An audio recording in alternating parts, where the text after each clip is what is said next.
శ్రీమాత్రే నమ. జయ గురు దత్తాత్రేయ నమ.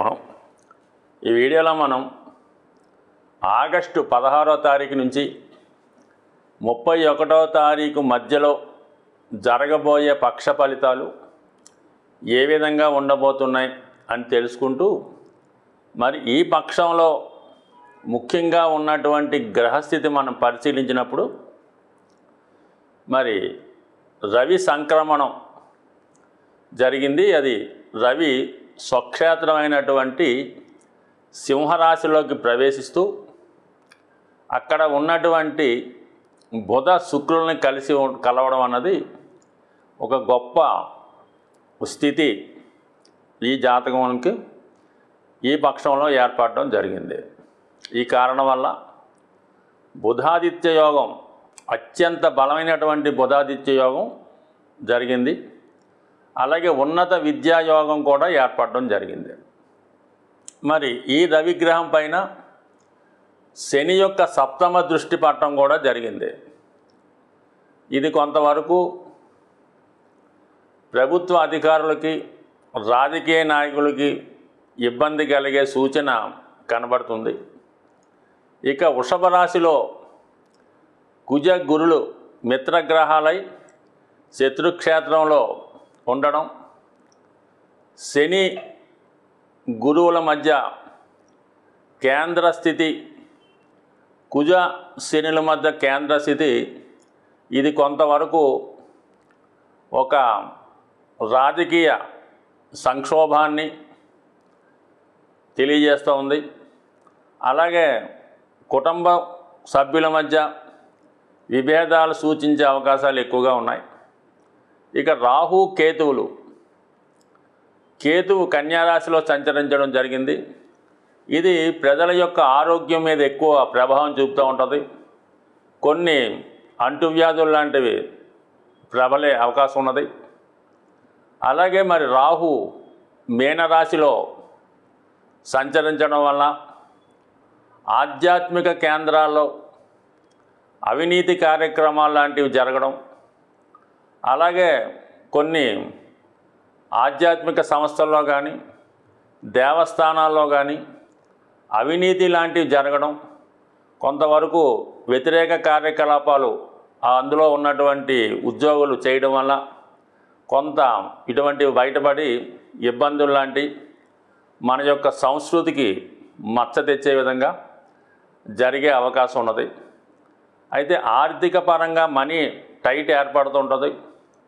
ప్రజల్లో కొనుగోలు శక్తి తగ్గినప్పుడు కూడా అప్పు చేసైనా సరే ఎక్కువ విలాసవంతమైన వస్తువులు అంటే ఎక్కువ బంగారం లాంటివి, వాహనాలు లాంటివి ఎక్కువగా ఫైనాన్స్ సౌకర్యంతో కొనే అవకాశం ఉన్నది. మిథున రాశి వారికి 3 గ్రహాలు తృతీయ స్థానంలో సంచరిస్తూ భాగ్యాధిపతి యొక్క శని దృష్టి ఆ 3వ స్థానం మీద పడుతుంది. అంటే ప్రోగ్రెస్గా ఉంటుందన్నమాట. 3వ స్థానం అన్నది ఉపచయ స్థానం. 3వ స్థానంలో ఉన్నటువంటి గ్రహాలు జాతకుని యొక్క అభివృద్ధికి సహకరిస్తూ ఉంటాయి. ముఖ్యంగా లగ్నాధిపతి, రాష్ట్రాధిపతి బుధుడు తృతీయ స్థానంలో ఉండి బుధాదిత్య యోగం ఏర్పడింది రవితో కలిసి. ఈ కారణం వల్ల జాతకుడికి చాలా జ్ఞాపక శక్తి పెరుగుతుంది. తనలో ఉన్నటువంటి టాలెంట్కి తగిన గుర్తింపు, దానివల్ల ఉపయోగం కలుగుతూ ఉంటుంది. అంటే ప్రతి ఒక్కరిలో కూడా ఏదో ఒక టాలెంట్ కనబడుతూ ఉంటుంది. కానీ అది అజ్ఞాతంగానే ఉండిపోతూ ఉంటుంది అన్నమాట. దాన్ని బయటికి రాదు. దానికి సరైనటువంటి ఒక మిత్రుడో, ఒక శ్రేయోభిలాషో దాన్ని పైకి తీసుకొచ్చి 10 మందికి ఇతన్ని పరిచయం చేసినప్పుడు అతనిలో ఉన్నటువంటి టాలెంట్ లోకానికి తెలిసి దానివల్ల గుర్తింపు కలుగుతూ ఉంటుంది. సో ఈ కారణం వల్ల మరి ఎవరైతే ఈ మిథున రాశిలో ఎక్కువగా టాలెంట్ కలిగి ఉంటారంటే ఎక్కువ వీళ్ళు ఈ మిమిక్రీ ఆర్టిస్టులు, అలాగే సినిమా నటన, రచించడం, ఎక్కువ పాటలు పద్యాలు రాయడం, కథలు రాయడం, వాటిలో ఎక్కువ స్కిల్ కలిగి ఉంటారు. ఇంకా సాఫ్ట్వేర్ అన్నది పక్కన పెడదాం, ఖచ్చితంగా వీళ్ళకి టీవీ మీడియా రంగంలో ఏదో ఒక దాంట్లో అనుభవం కలిగి ఉంటారు. అటువంటి వారికి ఒక గొప్ప వ్యక్తి సహకారంతో వాళ్ళలో ఉన్నటువంటి ప్రతిభ బయటపడి దానివల్ల మంచి గుర్తింపు గొప్ప అవకాశాలు కూడా రావడం జరుగుతుంటుంది. అంటే రవి ఈ బుధుడితో కలిసి ఉండడం వల్ల ఒక మంచి డైరెక్టర్ మీకు తారసపడి మిమ్మల్ని వెలుగులోకి తీసుకురావడం ప్రయత్నం జరుగుతుంది. లేదంటే ఒక మంచి సంస్థలో మీరు చేరడం వల్ల మీ టాలెంట్ బయటపడుతుంది. శుక్రుడు కూడా మీకు తృతీయ స్థానంలో ఉండడం వల్ల ముఖ్యంగా ఏదన్నా కళారంగంలో ఉన్నటువంటి ఆర్టిస్టులు కానీ డ్యాన్సర్లు కానీ మీ యొక్క అభివృద్ధికి సహాయపడుతూ ఉంటారు. సో మీలో ఉన్నటువంటి రచన సామర్థ్యానికి కానీ ఏదో కథలో పాటలో రాస్తారు. వాళ్ళ కొరకు వాళ్ళని ఊహించుకొని రాయడవచ్చు, వారి గురించి ఒక కథ రాయొచ్చు. ఏదన్నా స్త్రీల సహకారంతో మీలో ఉన్నటువంటి ప్రతిభ బయటపడుతుంది. ఒక మంచి గుర్తింపు రావడం కూడా జరుగుతూ ఉంటుంది. సో ఈ విధంగా మరి భాగ్యస్థానంలో ఉన్నటువంటి శని దృష్టి ఈ 3వ స్థానం మీద పడడం వల్ల ఇది వేరే విధంగా మనం ఆలోచించినప్పుడు ఎవరైనా దూర ప్రాంతంలో ఉన్నత విద్య కొరకు ప్రయత్నం చేస్తున్నా, ఉద్యోగం కొరకు ప్రయత్నం చేస్తున్నా కంపల్సరిగా వాళ్ళకి విదేశ అవకాశాలు తప్పనిసరిగా వచ్చే అవకాశం ఉన్నది. సో అలాగే మరి దానికి అదనంగా వ్యయంలో గురువు ఉన్నాడు. లాభాధిపతిగా ఉన్నటువంటి గురువు 12లో ఉండడం వల్ల జాతకుడికి విద్య కొరకు కానీ వారి యొక్క సంతానాన్ని విదేశంలో పంపించడానికి కానీ లేదంటే వాళ్ళ పిల్లలకి వివాహం చేయడానికి కానీ మొత్తం మీద ఎక్కువ ధన వ్యయం కూడా కనబడుతుంది. కాబట్టి ఇది ఈ విధంగా జాతకుడికి ఉన్నత విద్యా అవకాశాలు, అతనిలో ఉన్నటువంటి టాలెంట్ బయటపడడం ఇవన్నీ కూడా జరుగుతాయి.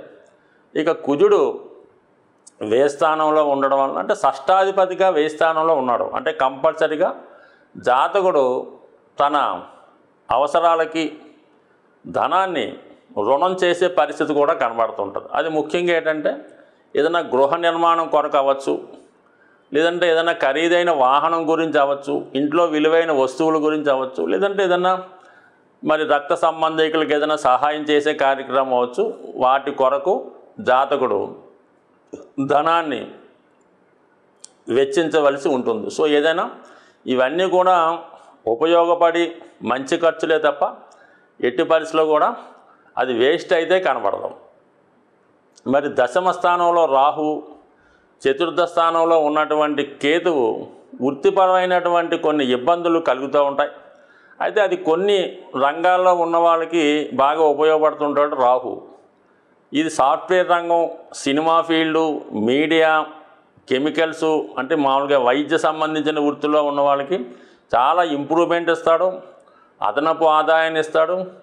వైద్య విషయంలో కానీ సాఫ్ట్వేర్ రంగంలో కానీ సినిమా రంగంలో ఉన్న వాళ్ళకి గొప్ప నేమ్ అండ్ ఫేమ్ కూడా వచ్చే అవకాశం ఉన్నది. సో ఏదైనప్పుడు కూడా జాతకుడికి ఎక్కువ గ్రహాలు ఈ పక్షం అంతా కూడా ప్రోత్సాహకరంగా ఉండడం జరుగుతూ ఉంది.